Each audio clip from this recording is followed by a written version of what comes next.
രീതിയിലുള്ള പരിശോധനാ ഫലം പ്രാഥമിക പരിശോധനാ ഫലം കുറച്ച് സമയത്തിനുള്ളിൽ തന്നെ പുറത്തു വരും. ആ ഒരു കാര്യത്തിൽ ലഹരി ഉപയോഗിച്ചിരുന്നോ എന്നുള്ള കാര്യത്തിൽ ഈ ഒരു പരിശോധനാ ഫലത്തിൽ നിന്ന് ഏകദേശം ഒരു ധാരണയിലെത്താൻ പോലീസിന് സാധിക്കുമെന്നുള്ളതാണ് മറ്റൊരു കാര്യം. കാരണം ആ പരിശോധനാ ഫലത്തിലേക്കാണ് ഇപ്പോൾ ഉറ്റുനോക്കുന്നത്. ഈ ഇത്തരം ഒരു പരിശോധനയിലൂടെ അഥവാ സെന്റ് തോമസ് ചാക്കോ ലഹരി ഉപയോഗിച്ചിരുന്നു എന്നുള്ള രീതിയിലെല്ലാം ഒരു സാധ്യത വരികയാണെങ്കിൽ അല്ലെങ്കിൽ അങ്ങനെ ഒരു സാധ്യത അവിടെ ഉണ്ടാവുകയാണെങ്കിൽ ഉറപ്പായിട്ടും ഈ പറഞ്ഞ സംഘടനകളെല്ലാം തന്നെ സെന്റ് തോമസ് ചാക്കോ എന്ന് പറയുന്ന നടനെതിരെ തിരിയാനുള്ള സാധ്യതയും ഉണ്ട് എന്നതിൽ സംശയമൊന്നുമില്ല. കാരണം ആദ്യമേ ഈ പറയുന്ന ഫിലിം ചേംബർ ആണെങ്കിലും അതോടൊപ്പം തന്നെ അമ്മ സംഘടനയാണെങ്കിലും തുടങ്ങിയ കാര്യങ്ങളെല്ലാം തന്നെ ഇത്തരത്തിൽ ലഹരിയുമായി ബന്ധപ്പെട്ട അല്ലെങ്കിൽ ആ ഒരു ഈ തുടങ്ങിയ സംഘടനകളെല്ലാം തന്നെ ലഹരി ഉപയോഗത്തിൽ കർശനമായ നടപടി എടുക്കുമെന്നുള്ള കാര്യം എല്ലാം തന്നെ സൂചിപ്പിച്ചിട്ടുള്ളതാണ്. അതുകൊണ്ട് തന്നെ സാധ്യത അവിടെ കാണുകയാണെങ്കിൽ ഉറപ്പായിട്ടും ഈ സംഘടനകളെല്ലാം തന്നെ സെന്റ് തോമസ് ചാക്കോ എന്ന് പറയുന്ന നടനെതിരെ ചെയ്യാനുള്ള സാധ്യതയും ഉണ്ട്. അതൊരിക്കലും തള്ളിക്കളയാൻ സാധിക്കില്ല. വൃന്ദ. വിജിത, അതോടൊപ്പം തന്നെ ഈ ചോദ്യം ചെയ്യലിൽ തന്നെ പറഞ്ഞിരുന്നു പോലീസിനെ കബളിപ്പിക്കാൻ ഉദ്ദേശമില്ലായിരുന്നു, തന്നെ ആക്രമിക്കാനെത്തിയ ഗുണ്ടകളാണ് എന്ന് പേടിച്ചിട്ടാണ് ഓടി രക്ഷപ്പെടാൻ ശ്രമിച്ചത് എന്നതടക്കമുള്ള കാര്യങ്ങൾ പറയുന്നുണ്ടല്ലോ. ഇത് ഇപ്പോഴും പോലീസ് വിശ്വാസത്തിലെടുത്തിട്ടുണ്ടോ? സൂചിപ്പിച്ചതുപോലെ ചോദ്യം ചെയ്യലിന്റെ ആദ്യഘട്ടത്തിൽ ഒരിക്കലും സെന്റ് തോമസ് ചാക്കോ ഈ ഒരു കേസുമായി ബന്ധപ്പെട്ട ഒരു ഉത്തരവും നൽകിയിരുന്നില്ല. കാരണം തനിക്ക് ഇതുമായി ബന്ധമില്ല, അതുപോലെ തന്നെ ഈ പറയുന്ന ലഹരി താൻ ഉപയോഗിക്കാറില്ല, ലഹരി ഡീലർമാരുമായി തനിക്ക് ഒരു അറിവുമില്ല തുടങ്ങിയ കാര്യങ്ങളൊക്കെ തന്നെയാണ് പറഞ്ഞിരുന്നത്. അതോടൊപ്പം തന്നെ ഈ ഒരു ഹോട്ടലിൽ നിന്നും സ്വകാര്യ ഹോട്ടലിൽ നിന്നും ഓടിയത് ഡാൻസ് ഓഫ് സംഘത്തെ കണ്ട് ഗുണ്ടകളാണെന്ന് ഭയന്നാണ്, തനിക്ക് ശത്രുക്കളുണ്ട് തുടങ്ങിയ കാര്യങ്ങളെല്ലാം തന്നെയാണ് ഈ പറയുന്ന സെന്റ് തോമസ് ചാക്കോ പറഞ്ഞിരുന്നത്. എന്നാൽ പിന്നീട് ഫോൺ അടക്കമുള്ള കാര്യങ്ങളിലൂടെ പരിശോധനയിലൂടെ ആണ് പോലീസിന് കൃത്യമായിട്ടുള്ള ഒരു തരത്തിലേക്കെല്ലാം എത്താൻ സാധിക്കുന്നത്. കാരണം സെന്റ് തോമസ് ചാക്കോ 3 ഫോണുകൾ ഉപയോഗിക്കുന്നുണ്ടെന്ന് പറയുന്നു. എന്നാൽ ഹാജരായത് ഒറ്റ ഫോൺ മാത്രമാണ് ഹാജരാക്കിയിട്ടുള്ളത്. എന്നാൽ ഈ ഒരു ഒറ്റ ഫോൺ ഹാജരാക്കിയതിലൂടെ പോലീസിന് വരുന്ന സംശയം ബാക്കി രണ്ടെണ്ണം പരിശോധിക്കേണ്ടതുണ്ട് എന്നുള്ള കാര്യം തന്നെയാണ്. അതുകൊണ്ട് തന്നെ ബാക്കി രണ്ടും പരിശോധിക്കും എന്നുള്ള നിലയിലേക്ക് തന്നെയാണ് പോലീസ് മാറിയതും. പിന്നീട് പോലീസ് ചിന്തിച്ചിട്ടുണ്ടായിരുന്നു അല്ലെങ്കിൽ ഫ്രെയിം ചെയ്യാൻ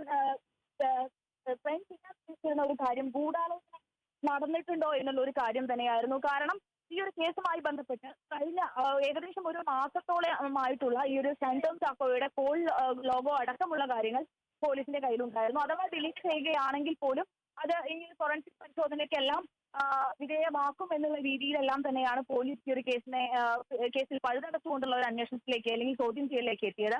അതുകൊണ്ട് തന്നെ കൃത്യമായിട്ടുള്ള എല്ലാ വിവരങ്ങളും സെന്റ് തോമസ് ചാക്കോ പോയ സ്ഥലങ്ങൾ, പോയ ഹോട്ടലുകൾ, CCTV ദൃശ്യങ്ങൾ, അങ്ങനെ മുൻപുണ്ടായ കേസിലെ വിവരങ്ങൾ, അങ്ങനെ തുടങ്ങിയ ഒരുപാട് കാര്യങ്ങൾ പോലീസിന്റെ കയ്യിലുണ്ടായിരുന്നു. ഇതെല്ലാം വെച്ചുകൊണ്ട് രണ്ടാമത് ഒരു ഗൂഢാലോചന ഉണ്ടായിട്ടുണ്ടോ എന്നുള്ള രീതിയിലേക്കെല്ലാം തന്നെ ചോദ്യങ്ങൾ ഉയരുന്ന ഒരു സാഹചര്യവും ഉണ്ടായിരുന്നു. എന്നാൽ അതിൽ നിന്നാണ് പിന്നെ പരസ്പര വൈരുദ്ധ്യമായിട്ടുള്ള ഒരുപാട് ഉത്തരങ്ങൾ സെന്റ് തോമസ് ചാക്കോയുടെ കയ്യിൽ നിന്നും വന്നതിനെയെല്ലാം തുടർന്ന് തന്നെയാണ് പിന്നീട് ഒരു വൈദ്യപരിശോധനയ്ക്ക് ഹാജരാക്കണം. ഒരു സ്വാഭാവിക നടപടി തന്നെയാണ് ഏതൊരു പ്രതിയെയും ഇങ്ങനെ കേസ് ചോദ്യം ചെയ്യുന്ന സമയത്ത് ഇത്തരത്തിലൊരു വൈദ്യപരിശോധനയ്ക്ക് ഹാജരാക്കണം എന്നുള്ള രീതിയിലുള്ള ഒരു തീരുമാനത്തിലേക്ക് പോലീസ് എത്തുന്നതും തുടർന്നാണ് ഈ ഒരു വൈദ്യപരിശോധനയ്ക്ക് പോലീസ് തീരുമാനിക്കുന്നത്. പിന്നീട് വീണ്ടും ചോദ്യം ചെയ്തതിനെ തുടർന്നാണ് ശരിക്ക് ഈ ഒരു ലഹരിയുമായി അല്ലെങ്കിൽ ലഹരി ഇടപാടുകാരനായ സജീർ എന്ന് പറയുന്ന ആളെ അറിയാം. ഈ ഒരു നഗരത്തിലെ തന്നെ പ്രധാനപ്പെട്ട ലഹരി ഇടപാടുകാരനാണ് സജീർ. ഈ ഒരു സജീറിനെ പിടികൂടാൻ വേണ്ടിയാണ് ഡാൻസ് ഓഫ് സംഘം അവിടെ എത്തിയത് എന്ന നേരത്തെ തന്നെ ഡാൻസ് ഓഫിന്റെ റിപ്പോർട്ടിലും ഉണ്ടായിരുന്നു.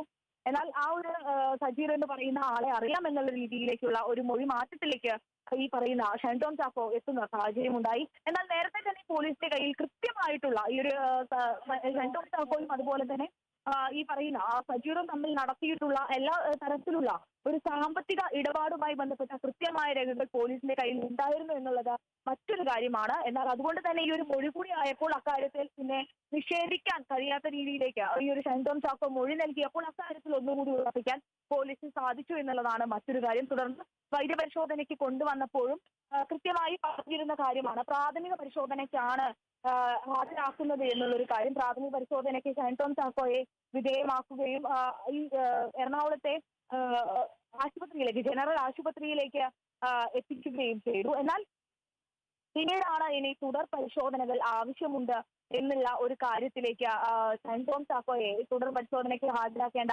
കാര്യമുണ്ട്. സ്രവമടക്കം, അതുപോലെ തന്നെ വിയർപ്പടക്കം, നഖമടക്കമെല്ലാം അടക്കം എടുത്തുകൊണ്ടുള്ള ഒരു പരിശോധനയിലേക്ക് എത്തിക്കേണ്ട ആവശ്യമുണ്ട് എന്നുള്ള ഒരു കാര്യത്തിലേക്ക് പിന്നീടാണ് പോലീസ് എത്തുന്നത്. എന്നാൽ ആ പരിശോധനാ ഫലങ്ങൾ ഉടനെയൊന്നും കിട്ടില്ല എന്നാണ് അറിയാൻ സാധിക്കുന്നത്. എന്തായാലും ഈ തിരുവനന്തപുരം അല്ലെങ്കിൽ തുടങ്ങിയ ലാബുകളിലെല്ലാം തന്നെ പരിശോധനാ ഫലങ്ങൾ പിന്നീടാണ് ലാബുകളിലെല്ലാം ടെസ്റ്റ് ചെയ്ത് പിന്നീടാണ് എത്തുക.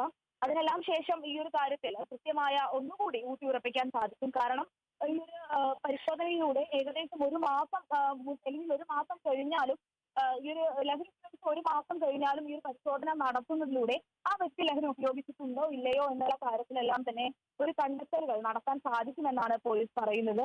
എന്തായാലും ആ പരിശോധനാ ഫലം കൂടി വരുമ്പോൾ എങ്ങനെയാണ് ഇനി ഷൈൻ ചാക്കോയുടെ കേസിൽ നടപടി കൂടുതൽ എന്തെടുക്കാം എന്നുള്ള കാര്യത്തിലെല്ലാം തന്നെ തീരുമാനമാകും.